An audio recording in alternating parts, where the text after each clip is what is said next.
श्री शिवाय नमस्तुभ्यम। हर हर महादेव। पंडित प्रदीप मिश्रा जी के द्वारा वाची जा रही शिव भक्ति शिव महापुराण कथा जो कि कानपुर से चल रही है। आज की कथा में गुरुजी ने रुद्राक्ष वितरण की जानकारी दी है, साथ ही आगामी 13 कथाओं के बारे में बताया है। ये सभी कथाएं कहाँ होंगी, कौन सी डेट में होंगी, सबकी जानकारी दी है। साथ ही कहा है कि लोग हमारी कथा के नाम से चंदा इकट्ठा करते हैं और वह धन लोगों से ले लेते हैं, तो आपको सभी कथाओं की जानकारी इस व्यासपीठ से दे रहे हैं, तो आप ऐसे लोगों से सावधान रहिए। सबसे पहले जान लेते हैं कि ये कथाएं कहाँ कहाँ हो रही हैं, कौन सी डेट में हो रही हैं। यदि आपके क्षेत्र में कथा होगी तो आप कमेंट बॉक्स में जरूर बताइएगा। सबसे पहली कथा जो 24 से 30 नवंबर इंदौर में दयाल बाग में होगी। बाद जो दूसरी कथा है वो 3 दिसंबर से 9 दिसंबर बड़ोदरा में रहेगी।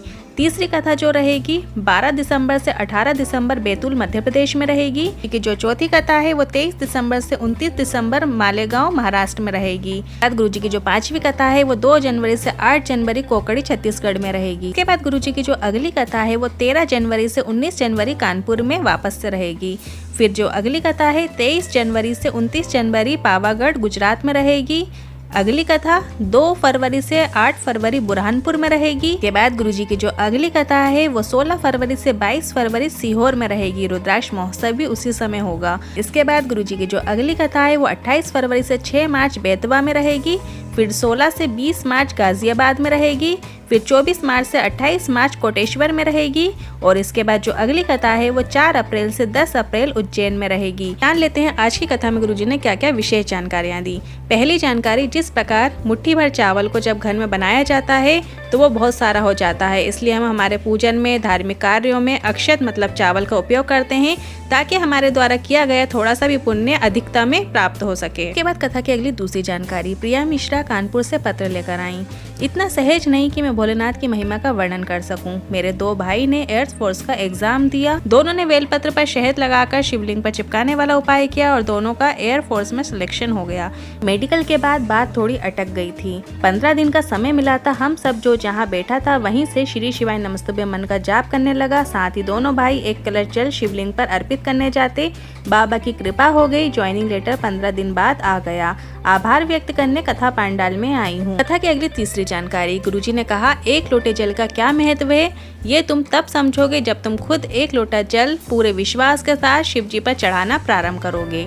कथा की अगली चौथी जानकारी, गुरुजी से एक व्यक्ति ने प्रश्न किया कि आप हमें हमारे ही पास के मंदिर में जाने की क्यों कहते हो, कुबरेश्वर धाम क्यों नहीं बुलाते हो। इस पर गुरुजी ने एक बहुत अच्छा एग्जाम्पल दिया। गुरुजी ने कहा, गांव में अगर किसी को चोट लग जाती है, एक्सीडेंट हो जाता है या बीमारी हो जाती है, पहले गांव के प्राथमिक चिकित्सा केंद्र अर्थात पास के हॉस्पिटल में ले जाया जाता है। इसके बाद बड़े हॉस्पिटल में रिफर किया जाता है। उसी तरह आपकी समस्या, आप अपने घर के नजदीक के शिव मंदिर में जाओ।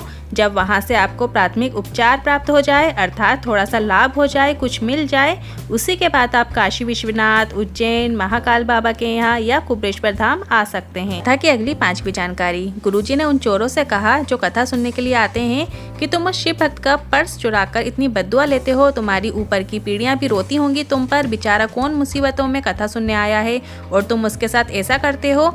इसके बाद गुरुजी ने बताया, कल शाम को एक व्यक्ति का पर्स चोरी हो गया था और उसके पास उसके नगर में जाने के पैसे भी नहीं थे। कथा के कार्यकर्ता के माध्यम से, आशीष के माध्यम से गुरुजी तक ये बात पहुंची, तो गुरुजी ने सबसे पहले कहा उसे सबसे पहले पैसे दो ताकि वो अपने घर नगर तक पहुंच सके। कथा की अगली 6वीं जानकारी, मीरा सोनी जी अयोध्या उत्तर प्रदेश से पत्र लेकर आई। गुरुजी, मेरे बेटे की नौकरी नहीं लग रही थी। मेरा बेटा बहुत परेशान था। मैं 2020 से आपकी कथा सुन रही थी। मैं कुबरेश्वर धाम भी गई थी और वहाँ जाकर कथा भी सुनी थी। मैंने सुना था कि कथा पांडाल में की गई मनोकामना शीघ्र पूरी होती है। मैंने वहीं बैठे बैठे मेरे बेटे के लिए मनोकामना कर ली। इसके बाद जैसा सुना था वैसा ही हुआ। भोलेनाथ की कृपा हुई और मेरा बेटा उत्तर प्रदेश में दरोगा के पद पर नियुक्त हो गया। कथा की अगली 7वीं जानकारी, पुष्पा अवस्थी उन्नाव से पत्र लेकर आई। मेरा बेटा पीयूष बैंक की तैयारी कर रहा था पर उसका सिलेक्शन ही नहीं हो रहा था। फिर मैंने आपका बताया गया पशुपतिनाथ व्रत धारण किया। घर की परीक्षा में भी बेटे का सिलेक्शन नहीं हुआ था। इसके बाद असिस्टेंट मैनेजर की परीक्षा दी, उसमें भी नहीं हुआ।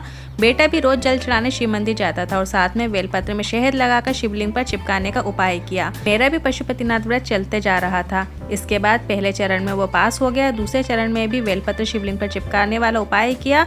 मेरा बेटा यूको बैंक में मैनेजर के पद में बैठ गया है। आभार व्यक्त करने कथा पांडाल में आई हूँ। कथा की अगली 8वीं जानकारी, हंसु त्रिपाठी दिल्ली से पत्र लेकर आई। पशुपतिनाथ व्रत का क्या बखान करूँ। 5 से 6 महीने इंटरव्यू दे रहा था मेरा बेटा, उसमें निकल ही नहीं रहा था। बाबा की कृपा देखिए, पशुपतिनाथ व्रत रखने के 3 ही व्रत पूर्ण हुए थे कि मेरे बेटे की एप्पल की कंपनी में सबसे बड़ी पोस्ट में नौकरी लग गई। आभार व्यक्त करने कथा पांडाल में आई हूँ। कथा की अगली 9वीं जानकारी। 2 कारणों से आपको मानव की देह मिली है, एक पूर्व जन्मों के कर्मों का भोग भोगने के लिए, दूसरा भगवान का भजन करने के लिए। कर्मों के भोग का तो भोगना ही पड़ेगा, दुख आएगा, पर अगर शिव पुराण सुनोगे, भजन करोगे, पूजन करोगे तो आपको मिलने वाला दुख कम जरूर होगा, ये निश्चितता है। कथा की अगली 10वीं जानकारी। अगर हम रोज जल चढ़ाने जा रहे हैं और हमारा कार्य नहीं हो रहा है, पशुपतिनाथ व्रत भी रख लिया है तो भी हमारी मनोकामना पूरी नहीं हो रही है, लगातार भगवान की भक्ति में लगे हुए हैं फिर भी दुख कम नहीं हो रहा है, तो ऐसे में ये मत सोचना भगवान सुनता नहीं है। वो सब सुनता है, सब देखता है, बस वो आपका दृढ़ संकल्प देख रहा है कि आपका उस पर कितना विश्वास है, कितना भरोसा है। कथा की अगली 11वीं जानकारी। गुरुजी ने बताया पर नारी और पर धन पर कभी भी आपको गलत दृष्टि नहीं डालना चाहिए, नहीं तो आपका बर्बाद होना निश्चित है। कथा की अगली 12वीं जानकारी।